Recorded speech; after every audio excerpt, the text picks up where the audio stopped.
Hello friends, welcome to Secret of Samil. இன்னைக்கு நம்மளோட சேனல்ல நாம பார்க்க போறது ஒரு சிம்பிளான ஈஸியான ஒரு மீல் மேக்கர் கட்லெட் தான் பார்க்க போறோம். ஒரு நான்வெஜ் கட்லெட் மாதிரி சூப்பரா இருக்கும் சாப்பிடுறதுக்கு. சரி வாங்க டிலே பண்ணாம இந்த செம டேஸ்டியான மீல் மேக்கர் கட்லெட் எப்படி செய்யலாம் அப்படின்னு பார்ப்போம். வடச்சட்டியில கொஞ்சம் தண்ணி சுட வச்சிருக்கிறேன். நல்லா பாயில் ஆயிட்டு இருக்குது. இப்போ இதுல ஒரு 50 கிராம் அளவுக்கு நம்ம சோயா சங்க்ஸ் வந்துட்டு சேர்த்து வேக வச்சுட்டு போறோம். இது வந்துட்டு ஒரு 5 நிமிஷம் மட்டும் இப்படியே கொதிக்கட்டும் இந்த தண்ணியில.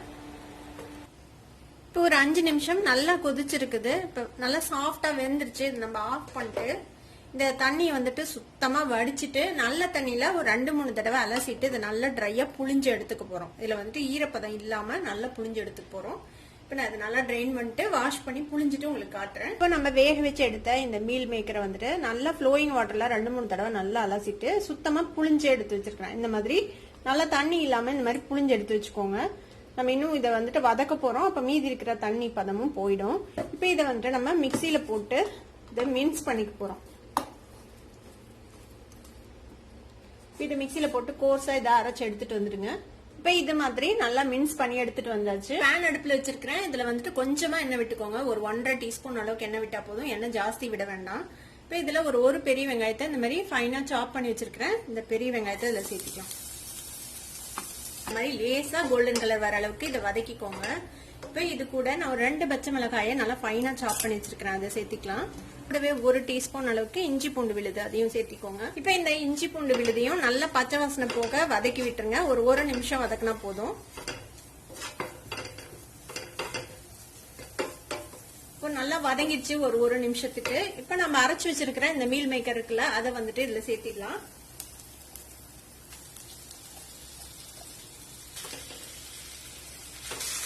இதையும் இதோட சேர்த்து நல்லா வதக்கி விடுங்க. இதுல கொஞ்சம் ஈரத்தன்மை இருக்குல்ல, அது போற வரைக்கும் நம்ம இதை வந்து வதக்கிக்க போறோம்.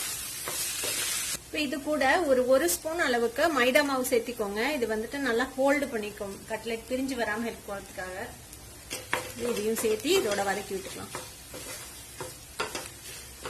மைதா மாவு போட வேணாம் அப்படின்னு நினைச்சீங்கன்னா அதுக்கு பதிலாக கடலை மாவு கூட சேர்த்திக்கலாம். தேவையான மிளகாத்தூள் கொஞ்சம் சேர்த்திக்கலாம். நான் ஒரு 1/2 டீஸ்பூன் அளவுக்கு சேர்த்துறேன். நம்ம ஆல்ரெடி பச்சை மிளகாவும் சேர்த்திருக்கிறோம். கூட ஒரு 1/2 டீஸ்பூன் கரம் மசாலா பொடி சேர்த்திக்கலாம். கூட தேவையான அளவுக்கு உப்பு சேர்த்திக்கோங்க. நம்ம இது கூட 2 உருளைக்கிழங்கும் சேர்த்த போறோம்.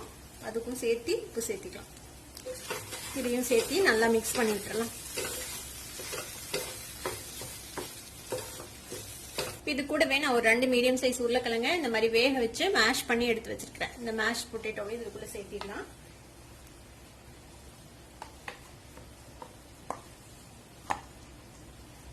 இது கூடவே நறுக்குனா கொத்தமல்லி தலை அதையும் சேர்த்திக்கோங்க. இது எல்லாத்தையும் சேர்த்து நல்லா மிக்ஸ் பண்ணி விட்டுறலாம். அடுப்பு ஆஃப் பண்ணிட்டேன். இப்போ நல்லா மிக்ஸ் பண்ணிட்டு ஆற விட்டுருங்க. ஆறுனதுக்கு அப்புறம் நம்ம இதை கட்லெட் ஷேப்புக்கு பண்ணி கட்லெட் செய்யலாம். ஒரு பவுல்ல ஒரு டேபிள் ஸ்பூன் அளவுக்கு மைதா மாவு சேர்த்திக்கோங்க. இதை தண்ணி விட்டு நல்லா தண்ணியா கரைச்சு வச்சுக்கலாம். இந்த மாதிரி தேவையான அளவுக்கு தண்ணி விட்டு இதை வந்துட்டு கரைச்சு வச்சுக்கோங்க. இது மாதிரி ஒரு கன்சிஸ்டன்சில கரைச்சு வச்சுக்கோங்க. இந்த மைதா மாவு பேட்டர் ஒரு பக்கம் எடுத்து வச்சுக்கிறோம். கொஞ்சமா பிரெட் கிரம்ஸ் எடுத்து வச்சுக்கோங்க. இந்த கட்லெட் மிக்ஸ் நம்ம உருளைக்கிழங்கு போட்டு மிக்ஸ் பண்ணது நல்லா ஆற வச்சு எடுத்து வச்சிருக்கோம். இப்ப இதை கட்லெட்டா பிடிச்சிக்கலாம். இதுல தேவையான அளவுக்கு எடுத்து நம்ம கட்லெட் ஷேப் பண்ணிட்டு இந்த மாதிரி உருட்டிக்கோங்க. உருட்டிட்டு இதை வந்துட்டு கொஞ்சம் ஃபிளாட்டன் பண்ணிக்கலாம். உங்களுக்கு என்ன ஷேப் வேணுமோ அந்த ஷேப்ல வந்துட்டு நீங்க பண்ணிக்கலாம். மாதிரி பண்ணிட்டு இந்த பேட்டர்ல வந்துட்டு டிப் பண்ணிக்கோங்க. எல்லா பக்கமும் கட்டுற மாதிரி ரொம்ப லைட்டான பேட்டர்ல டிப் பண்ணா போதும். அதுக்கப்புறம் நல்லா ட்ரெயின் பண்ணி எடுத்து பிரெட் கிரம்ஸ்ல பிரட்டிடலாம்.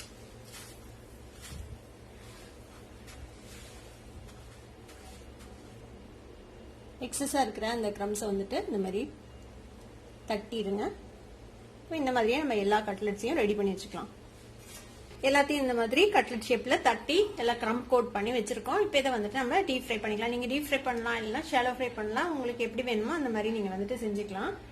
நான் இன்னைக்கு டீப் ஃப்ரை பண்ண போறேன். இதுக்கு வந்து எண்ணெய் வந்துட்டு சுட வச்சிருக்கிறேன் பேன்ல. இப்போ இதுல வந்துட்டு நம்ம இந்த கட்லெட்ஸை நம்ம போட்டு பொரிச்சு எடுத்துட்டு போறோம்.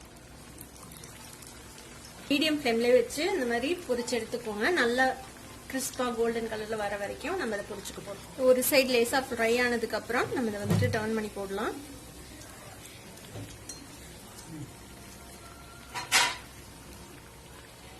ரெண்டு சைடும் நல்ல கலர் வந்துருச்சு பாருங்க. இந்த மாதிரி நல்ல கோல்டன் கலர் வர வரைக்கும் நம்ம பொரிச்சாச்சு. இப்போ இது வந்துட்டு நம்ம எடுத்துடலாம் எண்ணெயில இருந்து. நல்லா எண்ணெயை ட்ரெயின் பண்ணிட்டு இந்த மாதிரி ஒரு டிஷ்யூ பேப்பர்ல எடுத்து வச்சிருங்க, நல்லா ஆயில் எல்லாம் ட்ரெயின் ஆகிறதுக்காக. நம்மளோட மீல் மேக்கர் கட்லெட் இப்போ ரெடி ஆயிடுச்சு பாருங்க. மேலே வந்துட்டு செம்ம கிறிஸ்பியா, உள்ள வந்துட்டு செம்ம சாஃப்டா சூப்பரா இருக்கும் சாப்பிட்றதுக்கு. இந்த மாதிரி கொஞ்சமா ஆனியன் அப்புறம் டொமேட்டோ சாஸோட நீங்க சர்வ் பண்ணலாம். கண்டிப்பா உங்க எல்லாருக்குமே பிடிக்கும். ட்ரை பண்ணி பாருங்க. ட்ரை பண்ணி பார்த்துட்டு எப்படி இருந்தது அப்படின்னு கமெண்ட்ஸ்ல ஃபீட்பேக் கொடுங்க. இந்த வீடியோ உங்களுக்கு பிடிச்சிருந்தா சப்ஸ்கிரைப் பண்ணுங்க, பக்கத்துல இருக்க பெல் ஐகானை கிளிக் பண்ணுங்க. அப்பதோட ஃபியூச்சர் நோட்டிபிகேஷன்ஸ் உங்களுக்கு உடனே வந்து சேரும். லைக் பண்ணுங்க, ஷேர் பண்ணுங்க. தேங்க்யூ ஃபார் வாட்சிங் வீடியோ வியூவர்ஸ். Bye bye.